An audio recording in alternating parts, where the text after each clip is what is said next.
पुढच्या महत्त्वाच्या बातमीकडे वळूयात। कोकणात ठाकरेंच्या शिवसेनेला आणखीन एक मोठा धक्का बसण्याची शक्यता आहे, कारण वैभव नाईक आणि स्नेहा नाईक यांना एसीबीची नोटीस आलेली आहे। राजन साळवी देखील ठाकरेंची शिवसेना सोडण्याच्या तयारीत आहेत। आगामी काळात ठाकरेंच्या शिवसेनेला मोठा धक्का बसण्याची शक्यता आहे। कोकणाच्या राजकीय वर्तुळातील ही एक महत्त्वाची बातमी आपण पाहतोय। ठाकरेंच्या शिवसेनेला आणखीन एक मोठा धक्का बसण्याची शक्यता आहे।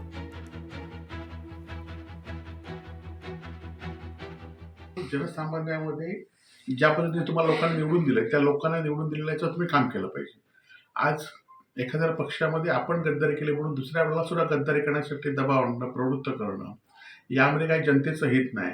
आज आपण म्हटलं असेल की 96,000 पेक्षा जास्त कोटीची 1000 कोटीची देय आज ठेकेदार इतर लोकांकडे आहेत आणि त्यामुळे आज सगळी कामं विकासाची ठप्प आहे। या संदर्भात तुम्ही काहीतरी बोललं पाहिजे। निवडणुकीमध्ये जी आश्वासनं तुम्ही दिली होती ती आश्वासन कशी पूर्ण करतील यासाठी बघितलं पाहिजे आणि हे ऑपरेशन टायगरपेक्षा ऑपरेशन गद्दारी त्याला नाव दिलं पाहिजे असं माझं म्हणणं आहे।